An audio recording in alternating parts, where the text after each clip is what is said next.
Saturday morning is helping struggling children and families prepare for the holidays. And our guest this morning, Piper Phillips, Executive Director of the Phillips Programs for Children and Families. Sonia Quinones, she is Executive Director of SCAN. Jane Wilson, Education and Community Development Leader of Facets.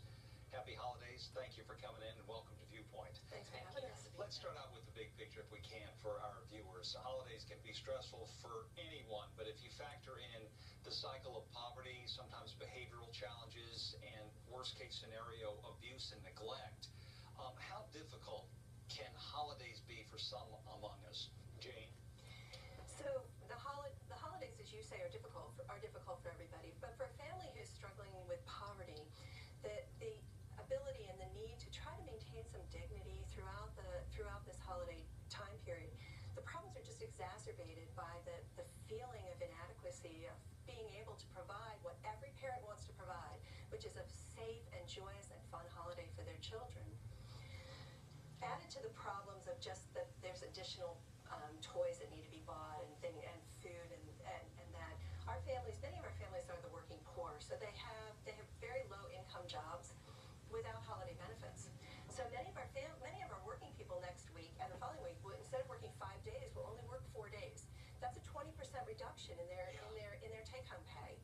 In addition to that, over the holidays, childcare is an issue for many parents. So mom's trying to get to work, but she's worried about providing childcare for the children who are out of school.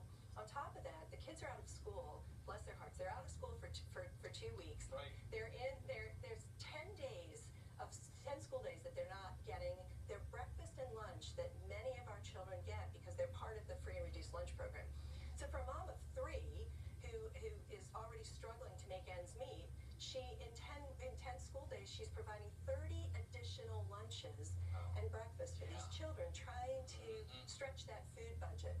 So it's a really terrible time for many of our families. Piper, tell us about the Phillips programs and who you serve.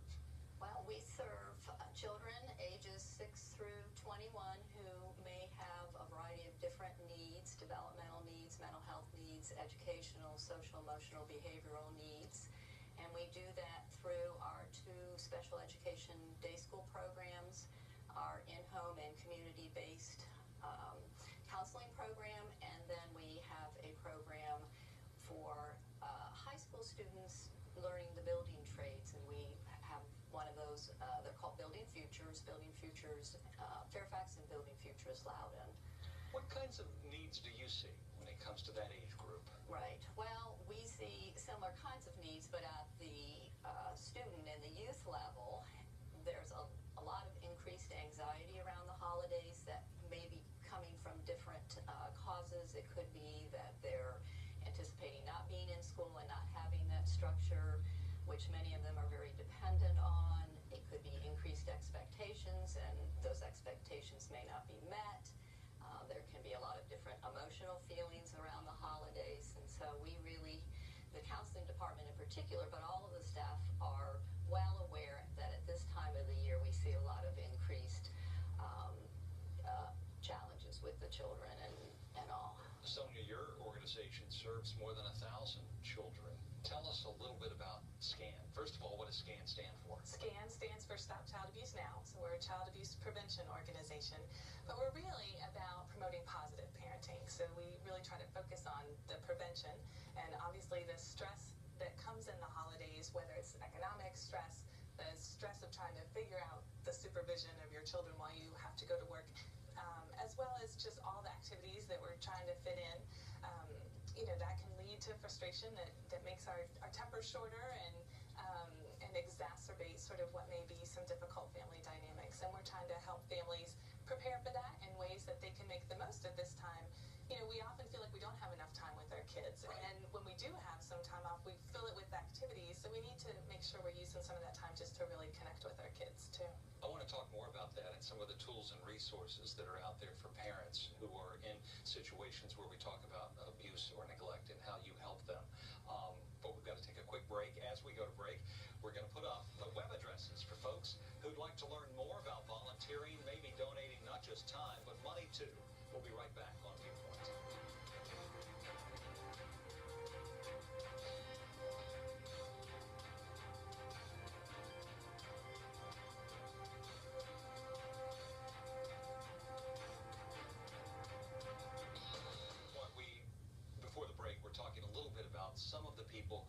serve out there, and in many cases, they are abuse victims or neglect victims. What are the resources that are out there or the tools to help diffuse some of these stressors around the holiday time? Well, SCAN does have an online parent resource center, and so we have fact sheets on a variety of different parenting challenges. For instance, there's one specifically on holiday stress that sort of recognizes some of the different factors that might lead to holiday stress and then offers some tips for handling that. And then there are other fact sheets on sort of the power of play. We do a lot during our parent support groups in December about preparing for the holidays and the fact that kids are going to have more free time, and how can we use that to encourage reading and encourage them not to sort of lose some of the academic process that they've been making, but in a fun way, right, that also allows you to connect. And we know kids need those connections. We have a list of children's stories and some questions that you can use with those stories to talk to your child about problem solving and social emotional skills and how you handle a bully or how you make friends, just so that we, again, are opening up some dialogue with our child that helps them prepare to interact positively in the larger world. Earlier, you had mentioned, Piper, expectations, and it seems like we can all remember being a child, and the expectations are so high at Christmas. But for children and families dealing with, some tough economic times and perhaps poverty, how do you put a smile on those children's faces and help the parents not feel, guilty that they can't provide more? Right. Well, one of the suggestions that we make to our families that we're working with, and our counselors reach out to the families and as well through our Family Partners program, is to do a couple different things. One is to really set a budget and give the kids some options and something that's within your budget. So whether that's $10, let's get grandma either a book or a CD, you choose, but not leave it wide open. That really helps to structure and keep, I think, the anxiety of the parents down, because that keeps the budget in control, but yet that child has some control and choice in it as well. Again, I think keeping structure, if you can stick with a regular school type schedule in terms of sleeping, because if you go off schedule for a lot of kids, particularly kids that already have some dysregulation, that can make things a little bit tougher as well. And Jane, you've got a great program called Sibling Shops. Right. But these are 4 shops that you've set up for kids to go and help pick out gifts for their brothers and sisters and maybe other family members too? That's correct. We, the Education and Community Development team at Facets runs community centers at 4 subsidized housing developments in Fairfax County. So the sibling shops are set up for the kids to come in. Every child in the neighborhood is invited. They come in and they're paired with a volunteer adult, and they shop for their sibling in the community centers, from toys that are donated from literally hundreds of people that donate toys and gift cards at this time of the year. So the child comes in, they have a caring adult that talks to them a little bit about them, finds out about the sibling they're shopping for, they select a gift, then they have the gift wrapped, and then there's a little bit of holiday fun. There's some holiday appropriate crafts they do and snacks, and then they go home then with a gift that they have hand selected for a sibling.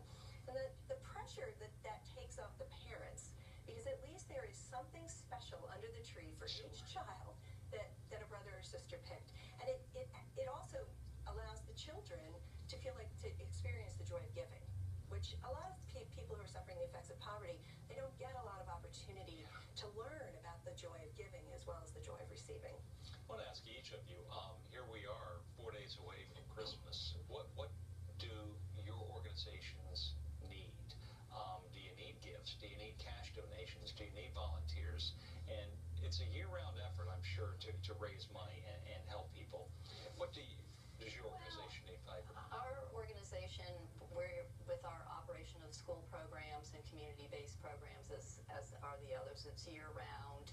We did a holiday drive with several local businesses, and within our organization itself, with staff making donations, and we were able to provide gift cards for groceries to many of our needy families. And in fact, had a mom call yesterday and say, wow, this is like so tremendously helpful, because I didn't know how I was going to feed my kids breakfast and lunch for the 2 weeks that they're off of school. So ongoing contributions to support various efforts is always welcome. Sonia, your organization? Yeah, we're similar. We work year round. I think they often say the sort of work of Christmas starts again on December 26th, right? And so we're always looking for volunteers, people who want to share a specific skill. Funds are always helpful, and then we've got a list of sort of in-kind things you can donate on our website as well. So if you'd rather donate that way. Excellent. And Jane? So our holiday drives we're just about at the end of our holiday drives, but there's a huge opportunity for people who want to volunteer over the next 10 weeks. Facets is the Fairfax County organizer of the hypothermia prevention shelters. And the hypothermia, every week, a different faith community in Fairfax County opens their doors to people who are homeless. And then folks can come in and they get a good hot meal, they have a warm place to sleep, they get breakfast in the morning, and they go home with a bag lunch. Each one of those faith communities uses between 120 and 180 volunteers to make that week happen. Wow. So if you're interested, you can find out, interested in volunteering, the hypothermia prevention shelters go all the way through the middle of March. And so every night of the week between now and the middle of March, there's an opportunity to help and to meet some homeless folks and get to know them a little bit better and get to understand what their circumstances are all about. That's right. I have to echo too. We help families all year long with food. We help supplement. We run an on-site food pantry, and there's so much donation at this time of year. It's really wonderful, but we struggle then in the summertime. Sure. Because the kids are out of school, and again, same sort of situation that happens at Christmas time. Right. Mom is struggling to make ends meet, and so we're very grateful for donations all through the year, and there are many volunteer opportunities all through the year. Wonderful. All right, we've laid it out there. Now we're going to put up the web addresses for you if you'd like to donate, contribute in some way, or learn more about these three great organizations. We'll be right back on Viewpoint, so stay with us.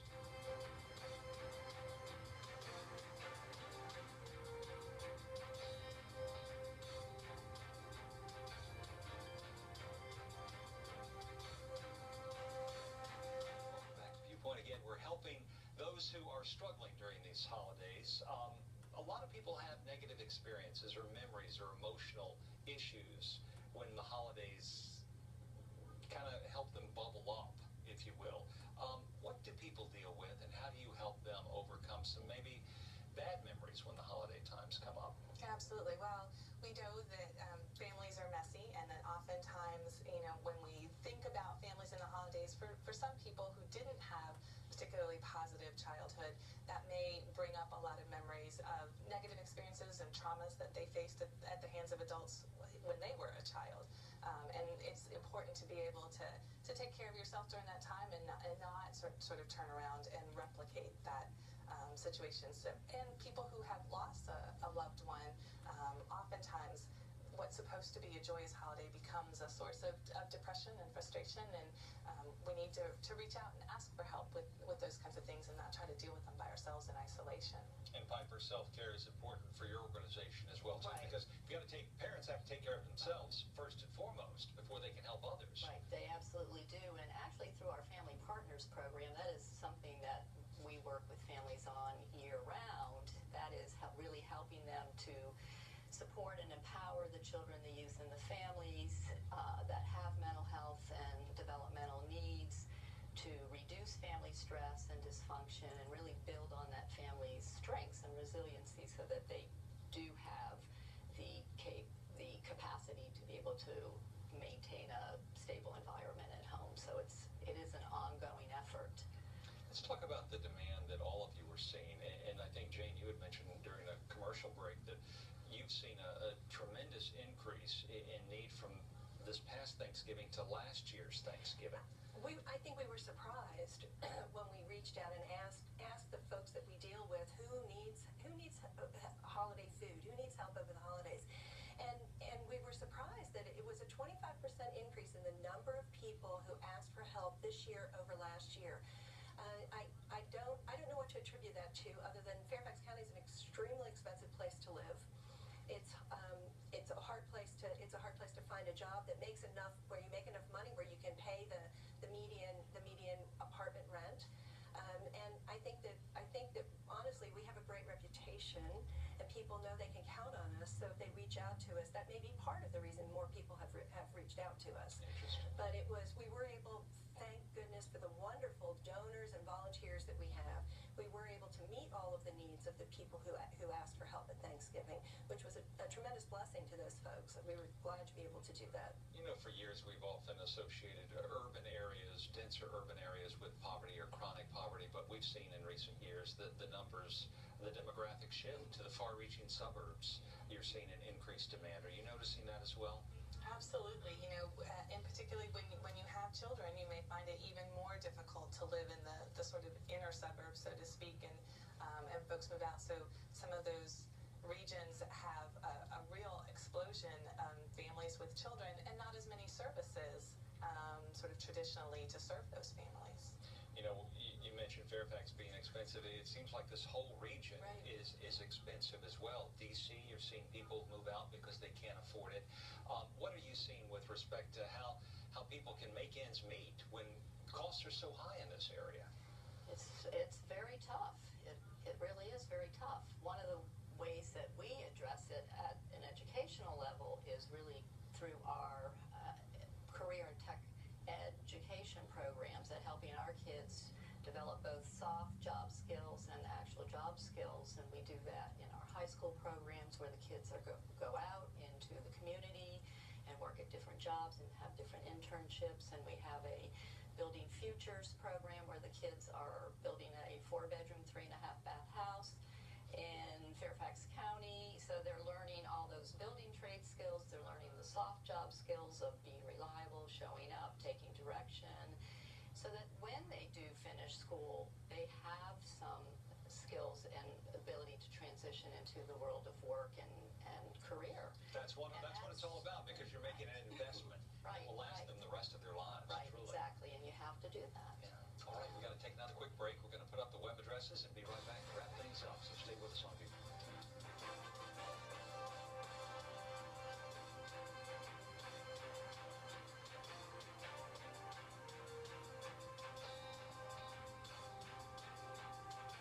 Piper, you got an interesting story, and it all boils down to don't give up on these children who are struggling.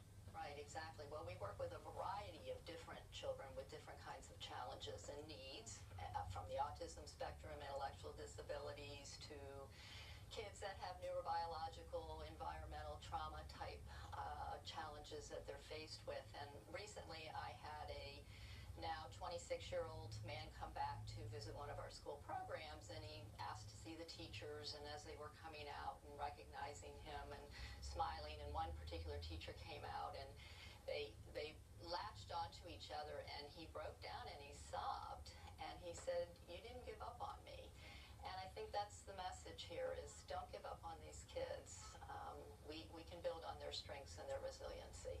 Jane, one of the programs Facet has to do with housing.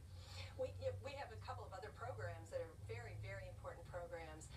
A permanent supportive housing program for single adults, and an ongoing care housing program for families who find themselves either precariously housed or homeless. And at the holidays, that's a very difficult time for them, and we have the ability for those folks also to request Christmas presents. They tell us, they give us a list of what everybody in the family, some little thing that everybody in the family would like to have. And our faith communities and other people adopt these families. So everybody that's in either of those programs, permanent supportive housing or in the families program, also get a little bit of joy at Christmas from donations that we get. Sonia, take us out with a takeaway for everybody. Stuff that we can do. You know, I think parenting is a difficult job no matter what your circumstances are, but we as a community benefit when parents do a good job. So it's on all of us to think about the parents around us, in our family, in our neighborhood, and how we could maybe help support that parent by helping out with some of the child care challenges, or providing some respite, or just an encouraging word and some encouragement to keep the stress under control this holiday. And sometimes it just starts with helping one person or one family. That's right. Take it from there. That small connection can make a huge difference. Thank you all for inspiring us this holiday season. We appreciate it, and congratulations on all the wonderful work that you do and continue to do year-round, we should say. Right. Thanks for coming in. We appreciate it. And thank you for having us in. Now back to News for Today. Enjoy the rest of your week.